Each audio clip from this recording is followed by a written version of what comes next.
కల్వకుంట్ల తారక రామారావు డ్రామారావు పిచ్చి ముదిరి ఇంకా తెలంగాణ రాష్ట్రంలో వాళ్ళ నాయననే ముఖ్యమంత్రి, వాళ్లే అధికారంలో ఉన్నారని ఒక భ్రమలో మాట్లాడుతుండు. ఈ రోజు నువ్వు చేసిన ఒక విధ్వంసానికి, నీ కుటుంబం చేసిన ఒక విధ్వంసానికి తెలంగాణ రాష్ట్ర ప్రజలు 15 నెలల క్రితమే మీకు బుద్ధి చెప్పడం జరిగింది. 3 ఏళ్లలో అధికారంలోకి వస్తామంటారు. 3 ఏళ్లు కాదనైనా 30 ఏళ్లైనా తెలంగాణ రాష్ట్రానికి మీరు చేసిన ఒక విధ్వంసానికి ప్రజలు మిమ్మల్ని క్షమించే పరిస్థితే లేదు. నీకు కవితకి హరీష్ రావుకి మధ్యలో ఉన్న ఒక అంతర్గత పోరుకి అసత్య ప్రచారాలు హైదరాబాద్ సెంట్రల్ యూనివర్సిటీ గురించి చేసి రాజకీయ లబ్ధి పొందే ప్రయత్నం నువ్వు చేస్తున్నావు. ప్రభుత్వ భూముల్ని ప్రైవేటు వ్యక్తులకి కట్టబెట్టిన చరిత్ర నీది, నీ కుటుంబానిది, నీ ప్రభుత్వానిది. ప్రభుత్వ భూముల్ని ప్రైవేటు వ్యక్తుల దగ్గరికి వెళ్లి తీసుకొచ్చిన చరిత్ర మా గౌరవ ముఖ్యమంత్రి రేవంత్ రెడ్డి గారిది, కాంగ్రెస్ ప్రభుత్వానికి.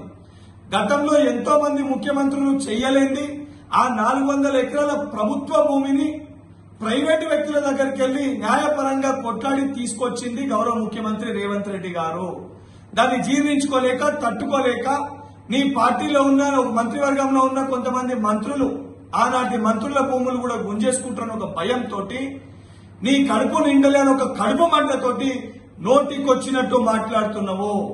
అటవీ భూములని గుంజుకున్న చరిత్ర మీది. కాళేశ్వర ప్రాజెక్టు నిర్మాణం కోసము 7,829 ఎకరాల్ని తీసుకుంది మీరు.